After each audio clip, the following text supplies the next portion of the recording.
Hey folks, today I want to take a look at how we can start learning how to create new Puppet modules easier with AI tooling and the new Puppet MCP server.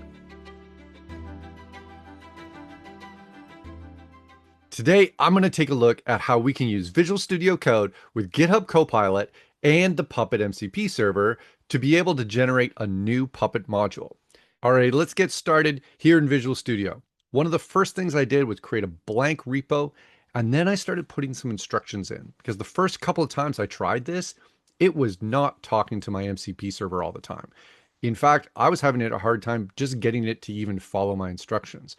So being able to have like the README and the Copilot instructions point to my custom Puppet instructions was key to getting those models to actually do what I wanted it to do. One of the key pieces that was in there was about PDK. But right now, I'm just going to put a simple prompt. I want a new module that does AWS VM provisioning. It immediately starts thinking, oh, this is a Puppet thing. I need to go talk to the MCP server, get some guidelines around how I could go approaching it.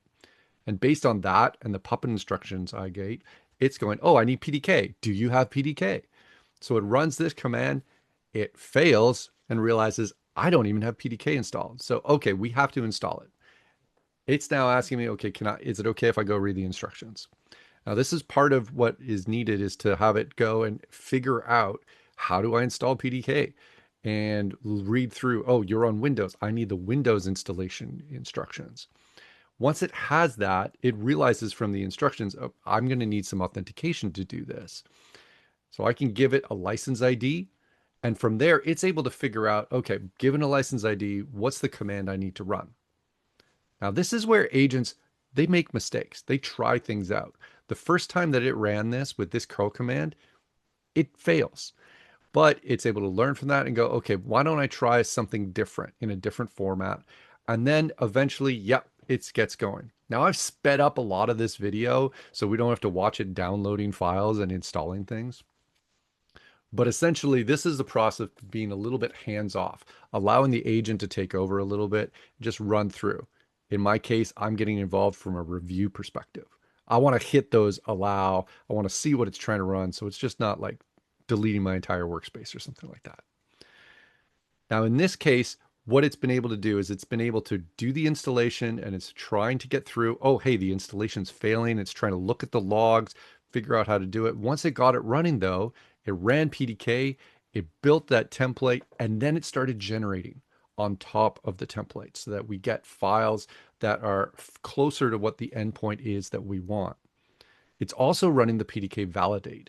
And this is an important piece where it finds errors and says, oh, I should fix those, and then run the validation again. By doing this PDK validate, the PDK generate, and the LLM generation in it, we're able to get a better starting point than we could before with only a little bit of instruction provided. And there we have it, a new AWS provisioning module. Obviously, I am not going to be able to push this for production yet. This is just getting me started. Now comes the real hard work of actually getting it to do the thing I want it to do. But from a starting point, this really helps developers that are new to the ecosystem get going with the right tools. Because I was able to go from not having PDK installed to just writing a simple prompt of what I wanted to do. And it ran through that whole thing. It did the installation. It ran the tool. It was able to go and figure out how to take the templates from PDK and then go and turn that into something more useful and like build on top of it. So that whole flow was really great, especially for someone who doesn't know a lot about how to build a new module. This is going to give a really great jumping off point for the next steps that I need to take. Now, one of the challenges that I had when I was doing this was how do I get it to even know about PDK or how to install it or any of those things? When I relied on different models, they all seemed to have different ideas about how to do that. Being able to play with those instructions files, that's what really gave me the ability to combine my MCP server with my GitHub Copilot and get them talking at the right time, and then using some of the best practices and tools that I want to use in my flow. That piece is definitely something that you got to pay attention to. And this seems to be an evolving thing as we go through. People are learning all kinds of things about What can we put in like an agents.md file? Should we use skills with Claude? All of these things are having impacts on how we use AI tools to generate new code. So make sure you're digging in there and learning more about how to set context and system instructions and all that stuff. That's probably for a different video, but hopefully today this was a little bit of an insight into how we could better use our tools.